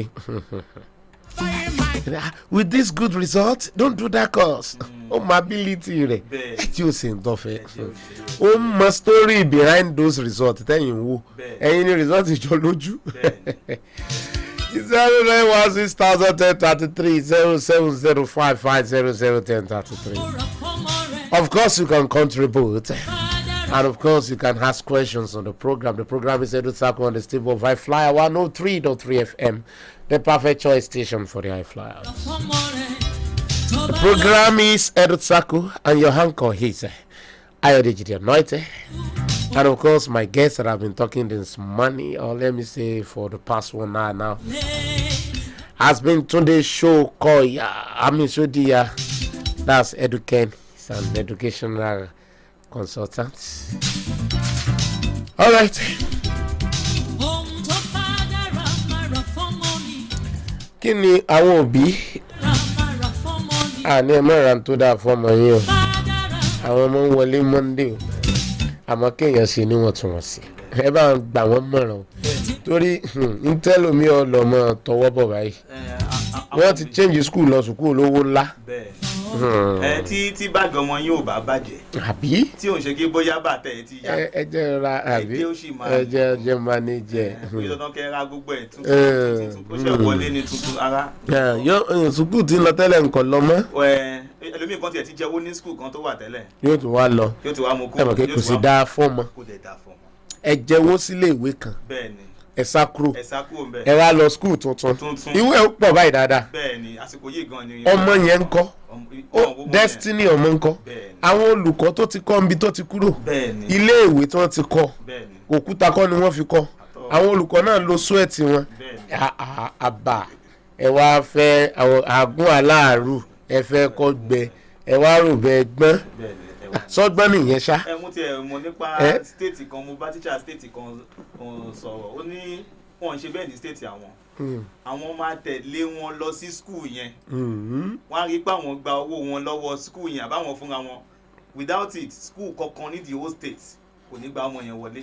ẹ kó ṣe rí nìyẹn àbí kọ́ sọ pé receipt tẹ́ fi sanwó last payment yín dà níbi tẹ́ ẹ ti ń bọ̀ kò sí ní tó burú tí àwọn fẹ́ change ìsùnkú ọmọ rẹ̀ but ẹ yanjú gbèsè ǹtẹ́ ẹ jẹ́ síbi tẹ́ torí ọjọ́ ọ̀la ọmọ yẹn ni o ẹ mà kú rọ̀lẹ́. ẹ̀kọ́ àti arábìnrin Adéọlá ni ẹ̀rọ máa o. bí ọ̀rọ̀ tẹ́ ìsọ lọ́wọ́ yẹn èyí máa ń sọ fún gbogbo àwọn òbí tó bá jẹwọ́ síbì kan tó fún mọ́ ọmọ lọ síbò ní ọmọ ń dúró dọjọ́ iwájú ọmọ. tó o bá ní ẹ̀rí ọkàn tó o bá jẹwọ́ ní skul bì kan tó o bá ní pé tó ṣe ń bí ọ̀dọ̀ ọlọ́run tó o jẹwọ́ ọmọ bẹ̀ o ní fì láti mọ ọmọ tó o bá fẹ́ mọ ọmọ tó o wọn. kì í ṣe ló máa tẹ̀lé lára ọmọ ọjọ́ iwájú ọmọ ló máa ń tẹ̀lé. ẹ ṣe. ní private public school kan gbogbo àwọn ọmọ wọn wọ́n lọ ní sáyẹ́ǹsì. tíṣà wá ṣe ẹ̀sáàmù fún àwọn tó bá sá lọ sí sáyẹ́ǹsì wọ́n fẹ̀ dé èsì. àwọn tíṣà wá ṣe ẹ̀sáàmù fún wọn. ọmọ tèmi náà wà ń bẹ́ o wọ́n wá ṣe ẹ̀sáàmù fún wọn. àwọn tó pàṣẹ ìwé ọ̀pọ̀ àwọn yẹn wá sí àwọn padà sí kọ́màṣíà. bẹ́ẹ̀ mọ̀ pé kò yẹ kó rí bẹ́ẹ̀ yẹn. ọmọ pé ṣé ìkóbi ọ̀sọ̀ pé dandan tó ṣàfihàn kó ṣe nìyẹn. olúwa ọ̀rọ̀ àjẹ lọ́wọ́ o.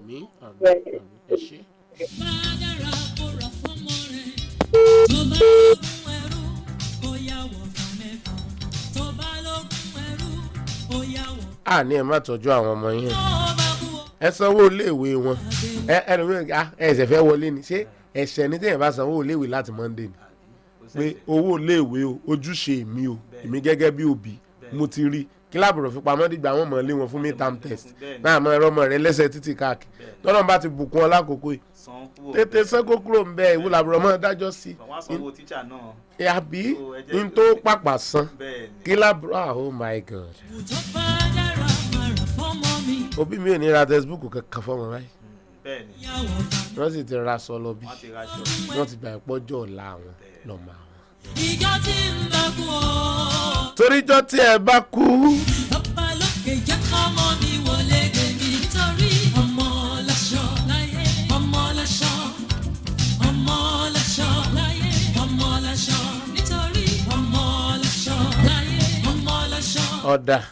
ọmọ láṣọ láyé ọmọ láṣọ ọmọ láṣọ láyé ọmọ láṣọ ọmọ láṣọ láyé ọmọ láṣọ nítorí sẹ́ ọmọ láṣọ láyé ọmọ láṣọ ọmọ láṣọ. ẹ jẹ́ ká tọ́jú àwọn ọmọ yìí náà torí ọjọ́ ọ̀la wọn ẹ má jẹ́ ká ṣe ègún mo rọ́mọ míì tó jẹlé ó jẹ owó àwọn òbí mi lè ó jẹ owó iléèwé síbì kan ó sì ṣe wàhẹ́ẹ̀kì ọ̀fẹ́ iléèwé yẹn rẹ́gísítà ó sì sá lọ.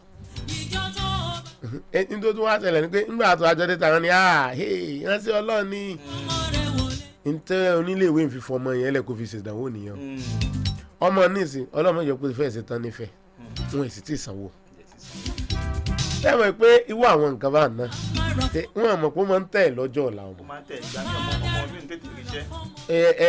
ọmọ wa mọ̀ dojúkọ oríṣiríṣi ogun ẹ̀yin ó rò bẹ́ẹ̀ ti gbọ́n sọ́gbọ́n nìyẹn ṣá ọ̀pọ̀lọpọ̀ ènìyàn ló máa ń rò báwọn gbọ́n òmùgọ̀ ni o mo ṣe máa ń sọ fún àwọn èèyàn ní gbogbo ìgbà tí n bá ti lóore ọ̀fẹ́ láti mọ ké tatata tí n bá ti wà lórí MIC tí mo lóore ọ̀fẹ́ bí eléyìí mo máa ń gbà àwọn èèyàn ní ìmọ̀ràn ẹ jẹ́ ká ṣe ohun gbogbo níwọ̀ntúnwọ̀nsí ẹ jẹ́ ká ṣe ń tagbára wa ká ilé ìwé ilé ìlágbára mi ká mọ́mọ́ rẹ lọ mo ń ṣe tìjọba mọ́mọ́ rẹ lọ ṣé ẹ rí bẹ́ẹ̀ mọ́mọ́ lọ ilé ìwé àdáni tàbí tìjọba mímójútó ọmọ ló ṣe pàtàkì jù èèyàn lè mọ́mọ́ lọ ilé ìwé àdáni téèyàn bá mójútó kọ́mọ ń gan mọ́ tún àìgbọ́ burúkú lẹ́nu òní èèyàn sì lè mọ́mọ́ lọ ilé ìwé ìjọba kọ́mọ sì yan rí láyé ọmọ tó bá lámójútó gidi àmójútó lọmọ nílò ẹ jẹ́ ń gba ìpè yìí ẹ máa kúrò lẹ́nu gbogbo bí ẹ ti ń pè yìí orúkọ yín àti ibi tẹ́ ẹ ti ń pè wá.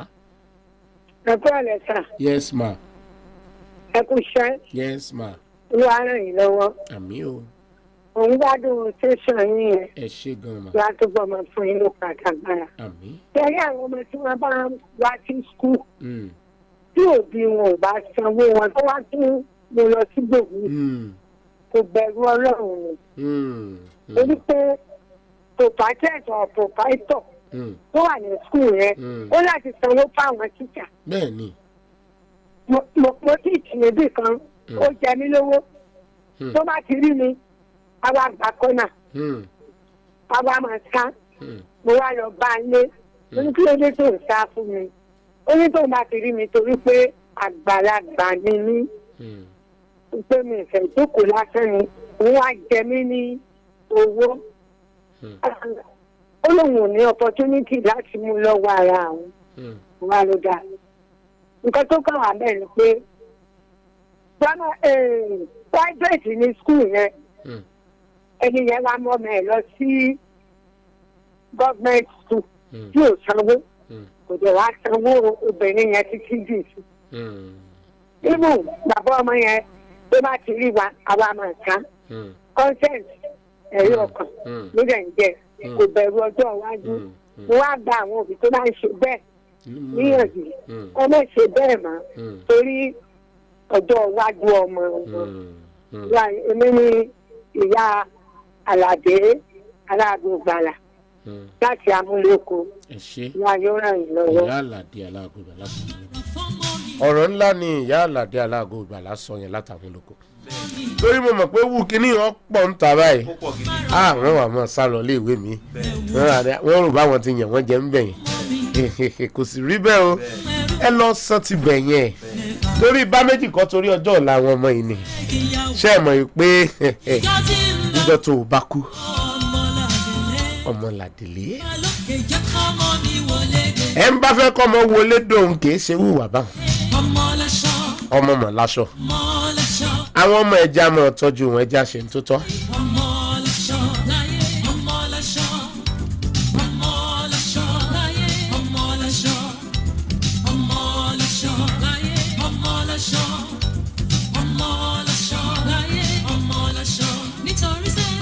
Hello, ẹ kú rọ̀lẹ́ o. Hello, ẹ kú rọ̀lẹ́. Hello, ẹ kú rọ̀lẹ́ o. Orúkọ yín àti ibi tí ẹ ti ń pè wá. Ìdòwú Ọláṣílé láti Gbáremú Ìdí Òbí. Ìdòwú Ọláṣílé láti Gbáremú Ìdí Òbí. Bẹ́ẹ̀ni. Ẹ bá a dá sí i. Torí ìkọ̀sẹ̀ mú ọláṣálẹ̀ yìí. Yes sir. Ohun tó gbà gan ni. Ẹ bá wo ẹ̀rí àwọn òbí wọ́n nígbàgbọ́ wípé táwọn bá ti dẹ́wọ́ síbi kan wọ́n mọ̀ kúrò kán mú lọ sí another place. Láì mọ̀ wípé wọ́n ń ba ọjọ́ iwájú àwọn ọmọ yẹn wọ́n ń dìkù sẹ́yìn. Tá bá wo èèyàn tó bá fẹ́ ṣeré àbí tó bá ń wá ìṣeré tọ́mọ lọ́jọ́ iwájú òní máa ṣe bọ́ ṣe ń ṣe yẹn.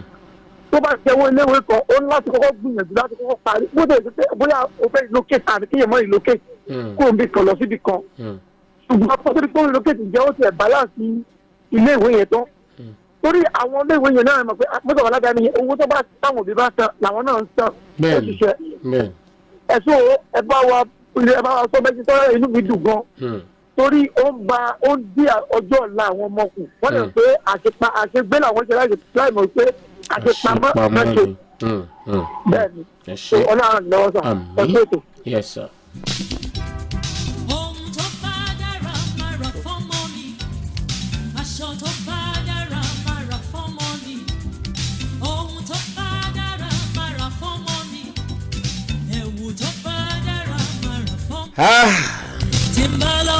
Gbogbo àwọn èèyàn tiẹ̀ ti dira fọ́rọ̀ nǹkan mọ́mọ́ ọmọ rẹ kúrò ń bẹ̀ tó bá fẹ́ mú kúrò níléèwé yẹn sanwó iléèwé yẹn fún wọn lówó wọn torí ọjọ́ ọ̀la àwọn ọmọ náà ni Ayodeji The Anointed mọ̀ ń ké tantan. ẹ ti mọ̀ pé mi ò ní pajá lọ́bọ̀ fún yín mo ti dá májẹ̀mú pé òótọ́ ọ̀rọ̀ báyìí ní ìmọ̀ sọ jáde lẹ́nu mi nípa ìrànlọ́wọ́ rẹ̀ nìkan ni ẹni ta ni olúwa mi ni ẹ wọ̀ kú rọ̀lẹ́ ẹ kú rọ̀lẹ́ o hello ìpè yẹn rebete mo lóore ọ̀fẹ́ láti gba ìpè kan tàbí méjì sí i. kẹ́mi tó dìde lórí MIC mi pápápá ọmọ ọba Adéjàre Àmùdá òun ló máa wọlé tẹ̀lé mi pápápá kó máa rotate nìyẹn ká tó bọ́ sí kó máa rotate mo fẹ́ gba ìpè bíi méjì kan sí 07055001033 091601033 091601033 07055001033. àwọn ọmọ tó jẹ̀bù tí mo ní kàn pàdé wa lọ́sẹ̀ tó ń bọ̀ ẹ pàdé ikọ̀ Edu-Circle lọ́sẹ̀ tó ń bọ̀ lórí ètò ìgangan lẹ́ẹ̀tì gba ẹ̀bùn yín Olúwayannisọ́lá láti Òkè Àdó bákan náà Zainab láti Yemẹtu Ọlálékan Ẹniọlá àti Emmanuel David bákan náà Ìdẹ̀ra láti Alábẹ̀bẹ̀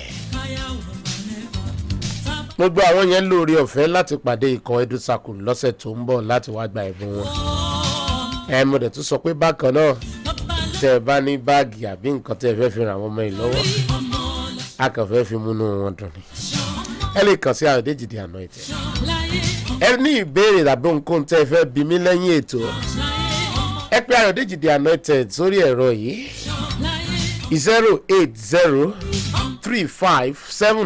08035787151 08035787151 tàbí kẹ́ ẹ pè 08150551033 08150551033 Ayodeji The Anointed ló máa gbé fúnra rẹ̀ lágbára ọba mi ọ̀gá ògo àwa lọ lọ́sẹ̀ yìí àwa ó tún padà lọ́sẹ̀ tó ń bọ̀ nínú agbára rẹ̀ nìkan ṣoṣo ni ẹ lágbára ta ni agbára Elédùmarè ni ọba ọ̀gá ògo lórúkọ gbogbo àwọn tá a jọ mú ètò ìwá sí ti ìgbọ́yìn Olújídé Fáwọlé Ògúnrìndé Felicia Abíọ́dún Adéjọ òun ló bá wa di gbogbo ìloro mú pátápátá Túndé Ṣódìyà Eduken International àjọwànú lẹ́ńbí ni èmi Ayodeji Sàláwù lórúkọ mi àwọn olólùfẹ́ mi ló máa ń pè mí ní Ayodeji The Anointed jẹ́rí tó bá tún di lọ́sẹ̀ tó ń bọ̀ ẹ pàdé wa fún àkọ́tún ètò Edu-Circle ẹ má gbàgbé o ẹ sanwó iléèwé ọmọ yín kẹ́ tó mú kúrò níbi tẹ́ ẹ fẹ́ mú kúrò níbi kan lọ bòmí ẹ sanwó bí ẹ ti mú kúrò ó ṣe pàtàkì torí ọjọ́ ọ̀la rẹ̀ ẹ má nà ń pa fọmọ kan pé sáyẹ́nsì ló ṣe kíní kan ló ṣe ẹ kọ́kọ́ wo bí n tó láìkì jù àti ability rẹ̀ bó ṣe lágbára sí bá a ti ṣe yànnàná rẹ̀ ó ṣe pàtàkì ó ṣe kọ́kọ́ tó bá di lọ́sẹ̀ tó ń bọ̀ ẹ pàdé Ayodeji The Anointed lórí ètò Edu-Circle ẹ wò ó dàbọ̀.